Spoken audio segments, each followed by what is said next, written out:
Hey Naturals, what's up? It's your favorite American English teacher, Gabby, here with a Go Natural English lesson to help you to stop translating everything from English into your native language in your head, in your mind, in your brain, in your noggin, and to start thinking only in English. It is possible, believe me. No matter what level you're at right now, it's possible to think in English. And I'm going to show you how. I'm going to give you 9 tips that will help you on your journey to thinking just like a native English speaker. So if this is interesting to you, then keep watching.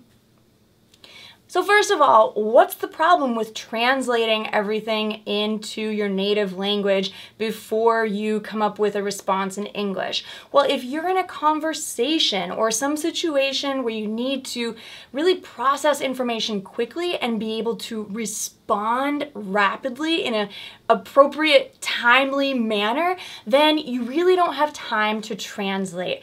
Even if you're super smart, which I know you are, and you're really good at English, which I know you are, it still takes time to process all the information you're getting in English into your native language, and then think in your native language, okay, what am I gonna say? How am I gonna respond? And then translate that back into English. It's a lot of work for your brain to do, and no matter how awesomely intelligent you are, it's gonna take too long in a native speed, kind of fast back and forth conversation. So if you are in a social situation, if you're in a meeting at work, if you are at a presentation and you wanna ask questions, you really need to be able to think in English.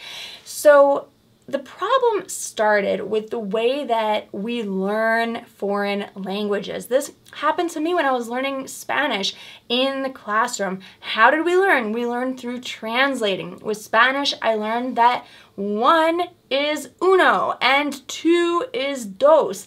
And let's see, coffee is cafe, and so on. So, of course, it's easy and it makes sense to begin this way because we know vocabulary in our native language, but it actually is hurting us once we get into conversational English, or in my case, conversational Spanish. So when I left the classroom, when I left my my Spanish classroom, and I tried to have a conversation with native Spanish speakers, I was like in total shock. My jaw hit the ground because I couldn't understand anything, and I definitely couldn't respond because I was trying to just identify a few words that I could recognize, that I could hear, that I could listen to, that I could comprehend, and then translate those into English, and then think in English to translate back into Spanish, and I was a wreck. So I don't want that to happen to you. Maybe you know how that feels already. Let me give you some suggestions to get you started thinking in English. First, let's start small. Understanding everything in English and being able to respond in English is like a big meal. That's a lot of vocabulary or a lot of food to digest, right? So let's start by taking small bites and digest thoroughly. So start by doing small daily activities in English. So for example, every day I take my dog for a walk, or sometimes we go for a run. So sometimes I talk to him, usually in English, but sometimes, just to really confuse him, I talk to him in Spanish. And instead of saying, come, let's go, I'll say, ven, vámonos, right? So you could do this in English. Maybe if you have a pet, or if you don't have a pet, there's other ways too. I bet you have a phone. If you have a smartphone, you could set that in English so that every time you open up your phone, there's English vocabulary for you to work with. This is an example of an everyday activity, probably multiple times a day you're looking at your phone, that you could do in English. And maybe there's other things that you can think of too. So what are some other suggestions of small daily activities that you could do in English? Comment. Let me know what you think. Okay, next, listen to more English. This doesn't even have to take up more of your time. You can give yourself an immersive experience in English no matter where you are.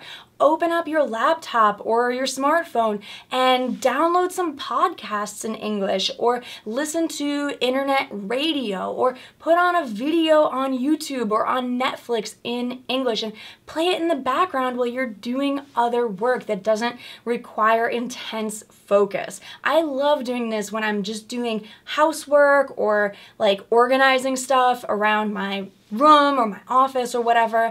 I will listen to music in other languages because I love learning the lyrics to songs in Spanish or in Portuguese or in other languages that I want to learn. So most recently I was listening in Spanish to this song called Llorarás, which is a famous salsa song. I highly recommend it if you'd like to get into salsa.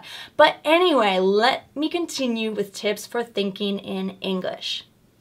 3, try guessing or planning what native English speakers are going to say in that next conversation or in that presentation or whatever situation that you're going to be in English. So when you predict based on your life experience what you think people are going to say, you will be more prepared and more confident. You're preparing your brain to receive that information, and you'd be surprised, probably like 8 out of 10 times you're going to be correct. Now, don't get too attached to your prediction because of course other people don't know that script that's going on in your head. So be prepared for something different to come out of people's mouths. But just by exploring the different options or your prediction or guess of what you think will happen, you're going to feel way more confident and you're going to be able to process that information faster and to think in English yourself because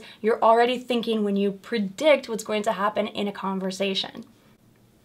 4, stop learning exclusively through translation, especially once you're out of your beginner English class. We have to learn through association, through experience, through observing, watching, listening, through touching, through your life experience. You have to associate the word with the meaning and not the English word with your native language word, okay? Words are just words, they're just letters, okay? The real true meaning is what you understand and then you can attach that to the word, okay? So book is not necessarily libro in Spanish or Portuguese.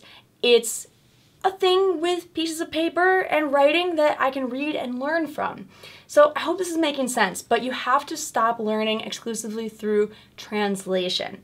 And next, very closely related, number 5, is to stop using a bilingual dictionary.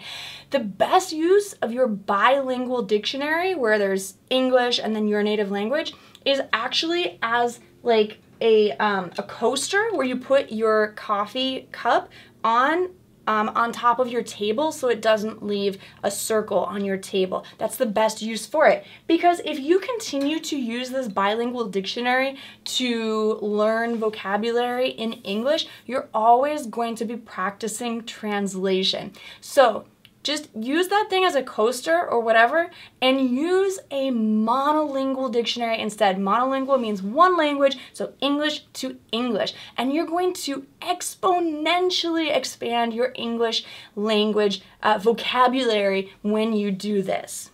Next, number 6, label objects in your environment in English. You can just do this in your head. It's super simple, super fast and easy, doesn't cost anything. Or you could actually write the words on paper and tape those labels right to the objects or use sticky notes or something. And for example, if I see a book and I'm learning Spanish, then I would write on my sticky note libro, and I think I said livro before, but that's actually Portuguese. I get confused between Spanish and Portuguese. I will tell you honestly, it is not always easy to learn both at the same time.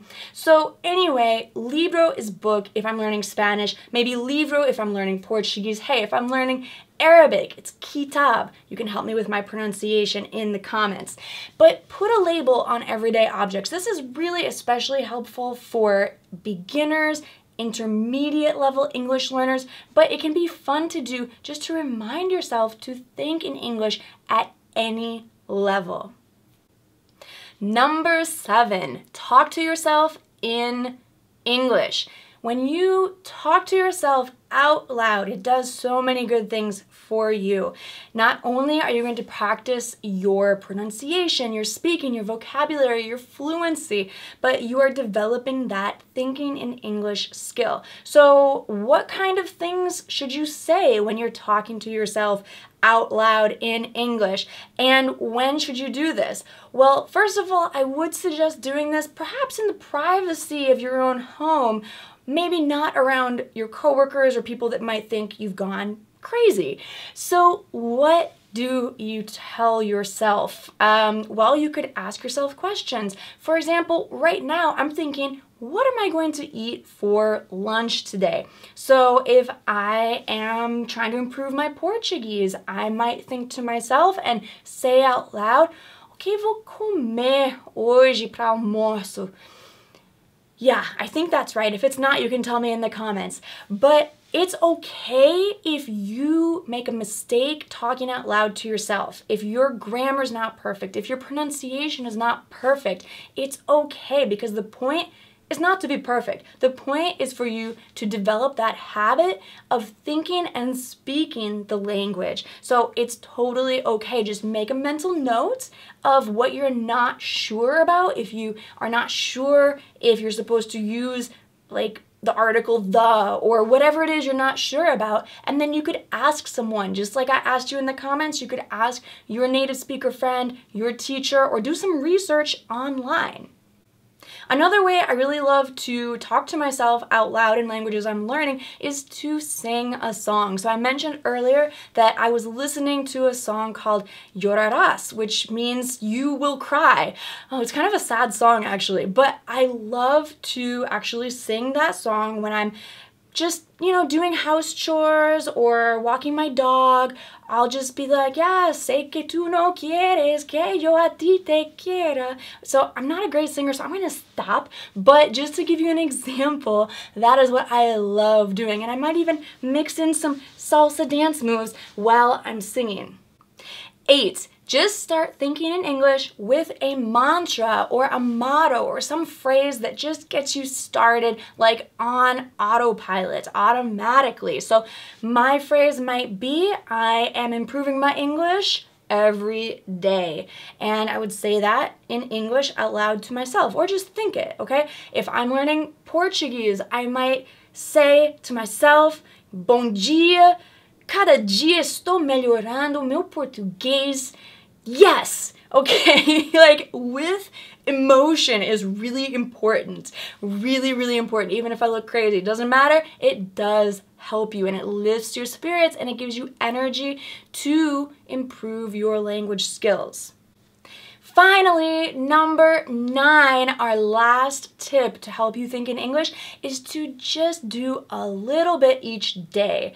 So don't force yourself to think in English all day, every day from the get-go or from the beginning. Just start with 30 seconds. I'm sure that you can think in English for 30 seconds. You could set an alarm. Maybe every day at 9 a.m. you're going to think in English for 30 seconds. So, on your phone, put an alarm for 9 a.m. and you can title it Think in English and then set your timer for 30 seconds and just think in English, no matter how simple or how silly it is. You can just say hello to yourself over and over and over for 30 seconds if that's the best you can do. I know you can do better. I know, but it's just an example that it doesn't matter how complicated your English is when you train to think in English. What does matter is that you start and that you are consistent. So do a little bit every day and you're going to be thinking in English all day long in no time. If you loved these suggestions, let me know in the comments. Share this video with your friends who are learning English, or maybe your friends who are learning other languages, because these tips totally apply to any language you are learning. Thank you so much for watching. Be sure to subscribe to Go Natural English here on YouTube. Visit the website at gonaturalenglish.com. And thank you. Mwah. Love you guys. I'll see you again soon. Bye for now.